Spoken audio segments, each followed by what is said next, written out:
6:50, and I'll be honest, it's the first time in a long time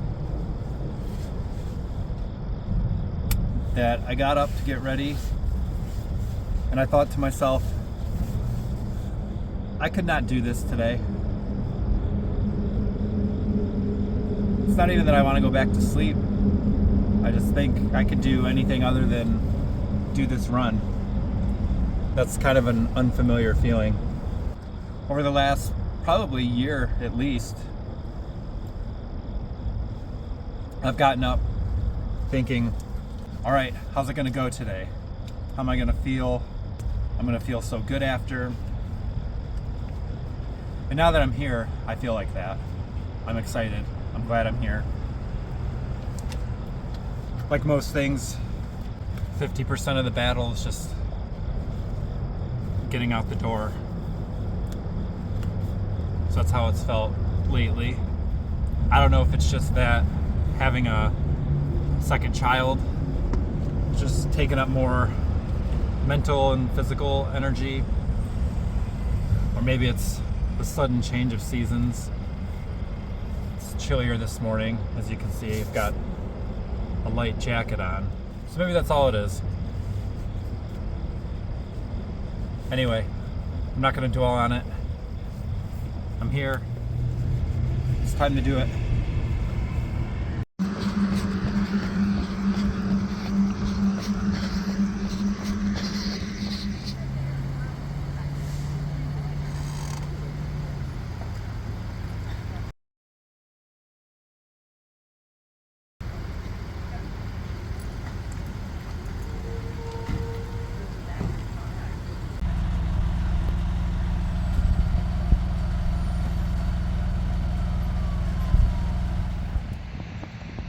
Oh, that was crazy. It's just coming up, take a turn here on the trail, and came up to the light, and it's a horrible, horrible car accident. And fortunately everybody's okay, but gosh, it's running up and cars are smoking. There's a van in the ditch. The car's broken apart in the middle of the road. See a little kid sitting over there with her mom, and I'm guessing grandmother, and she's crying, and there's a guy laying in the side of the road. Whew. Scary stuff. But fortunately there was some medical people, some people that work at the hospital here that were nearby that were able to help out, and police and ambulances and fire truck all got here within 5 minutes, I would say. So well done to our local medical team, but glad at least on the surface everyone seems to be all right.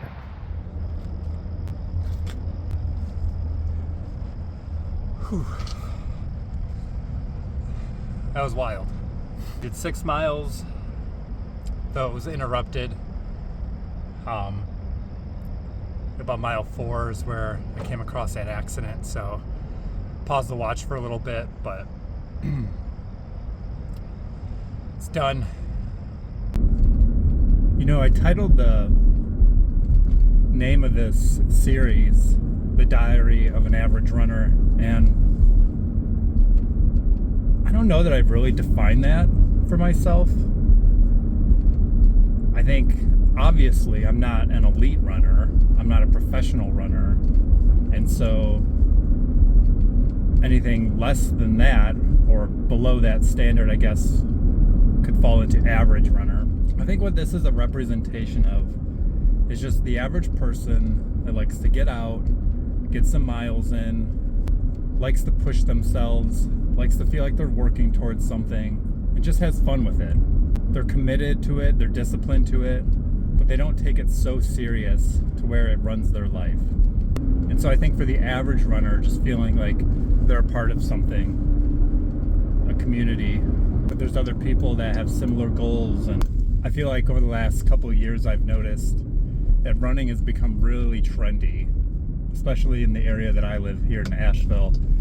It's not uncommon to see, the runner's mustache and the runner hats and just the whole aesthetic with the big glasses and the tights and, the cool gear, the packs, the water bottles, I've eaten it all up too. It's fun. For so long, I've been primarily focused on weightlifting and strength training, and it's still something that's a big part of my life, but I think when we talk about being fit and healthy long term, we go through different periods where we have to change it up or add different variables into our fitness routine. And right now, running has been just the, spice that I've been looking for. Just something to add a little flavor to, weightlifting that I've just been doing forever.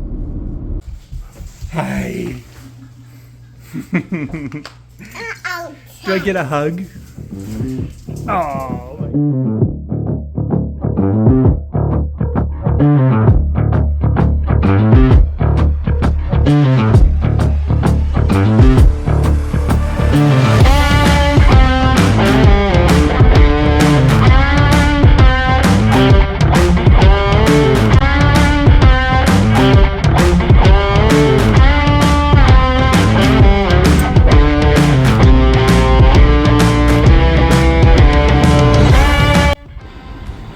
Guys, what the heck is going on? Second time this week I've come across a fire truck and ambulance.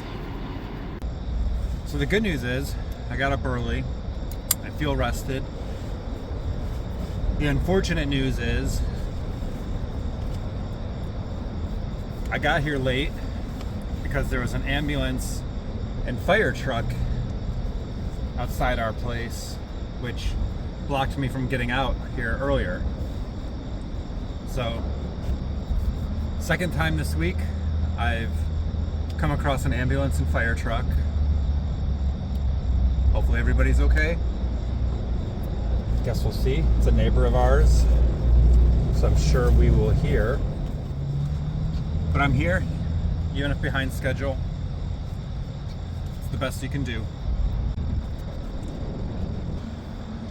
Also, there's just so much in your day-to-day that's going to be out of your control. I mean, the only thing I could have done is gotten up even earlier than early, and there's no way of knowing. And so you do the best with what you can, and you don't dwell on it. My neighbor just got carried out on a stretcher, right? Like, boo-hoo, I didn't get out here as early as I wanted, or things don't go the way you want them to go. It's not that things could always just be worse, it's just you got to keep things in perspective. I'm out here, I'm gonna get this work in, and that's all that really matters. So let's get after it.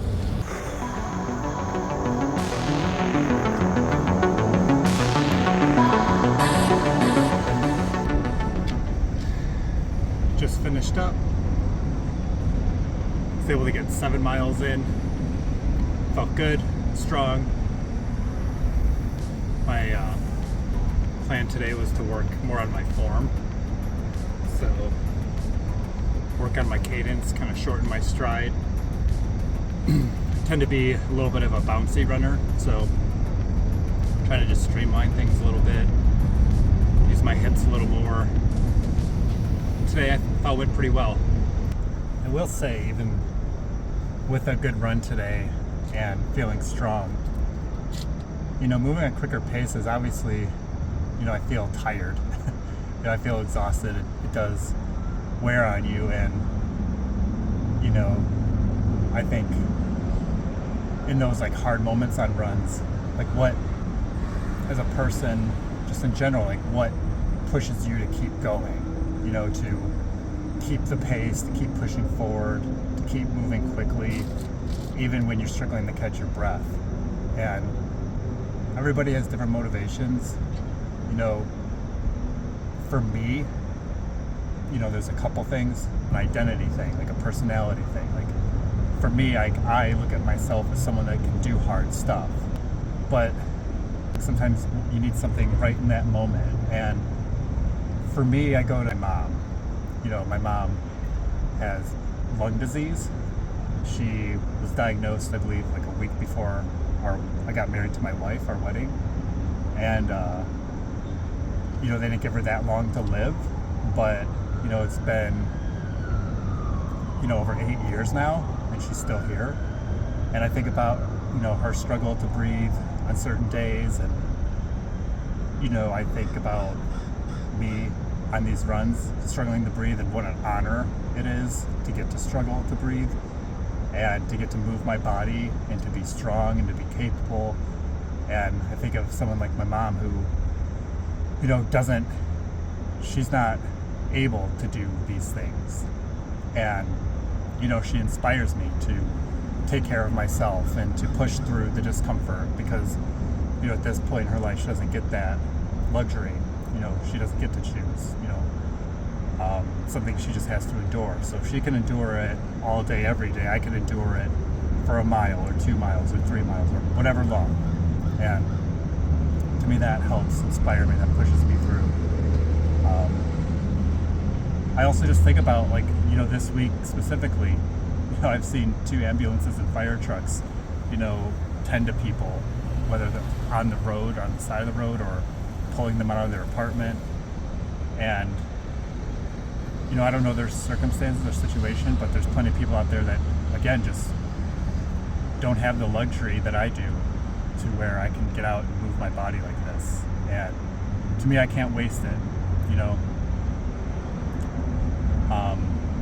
We don't know what's going to happen tomorrow or later today. And so we only have this moment. And so I don't want to sound sappy or cliche, but, I've got a healthy, strong body.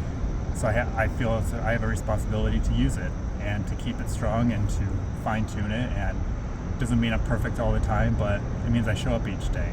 And so these are the things that carry me through, from a broad perspective in my life with my health and fitness and these runs, but also day to day and just moment to moment. And so, you just take what's useful. That's really it. Sometimes you just need to find moments day to day to help get you through and to help inspire you, and there's nothing wrong with that.